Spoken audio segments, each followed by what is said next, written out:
Hi guys, ఇక్కడ మనం పల్చటి పప్పు చేసుకుంటున్నాం. దానికి కావాల్సిన పదార్థాలు ఫస్ట్ నిమ్మకాయ పల్చటి పప్పు ఇది. అండ్ ఇక్కడ మనం ఒక చెక్క నిమ్మకాయ రసాన్ని మనం పల్చటి పప్పులో పిండేసుకుంటున్నాం. ఇది మంచిగా పిండేసుకున్న తర్వాత మంచిగా పిండుతున్నా, నేను కొంచెం కష్టపడుతున్నా గైస్.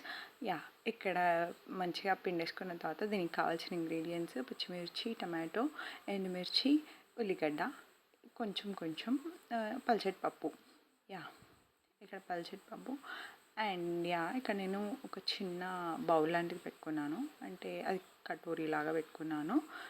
దాంట్లో కొంచెం లైట్గా ఒక 2 టేబుల్ స్పూన్స్ ఆయిల్ వేస్తున్నాను. మీకు ఎక్కువ కావాలంటే ఎక్కువ కూడా వేసుకోవచ్చు, నేను కొంచెం తక్కువనే వేస్తున్నాను. ఇక్కడ జీలకర్ర, ఆవాలు, ఇంకా కొన్ని పప్పులు కూడా ఆవాలు వేసేస్తున్నాను. ఇంకా చాయ్ మినపప్పు అంటారు కదా, అది నాకు ఇష్టం కాబట్టి నేను వేసాను. మీరు స్కిప్ చేయాలనుకుంటే స్కిప్ కూడా చేసుకోవచ్చు. వేసేస్తున్నాను. చాయ్ మినపప్పు వేసాను. అండ్ ఇది కొంచెం వేగిన తర్వాత మనం పసుపు వేస్తున్నాం. పసుపు కొంచెం వేగి ఆ పచ్చివాసన పోయిన తర్వాత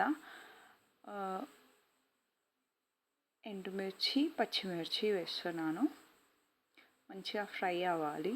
ఇవి ఫ్రై అయ్యే లోపు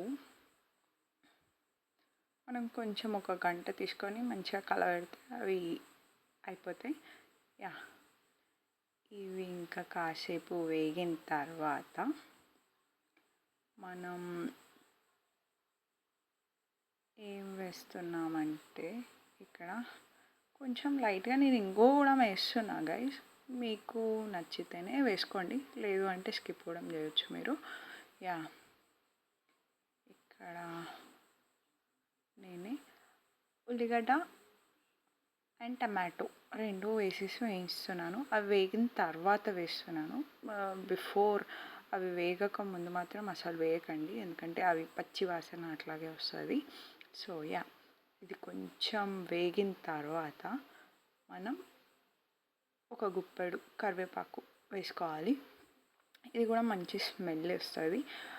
మంచిగా అయిపోయిన తర్వాత ఇవి కూడా వేగిపోయిన తర్వాత లైట్గా ఉప్పు వేసుకోవాలి. రాళ్ళు ఉప్పే వేస్తున్నాను నేను ఇక్కడ, ఎందుకంటే నాకు ఆ టేస్ట్ ఇష్టం కాబట్టి.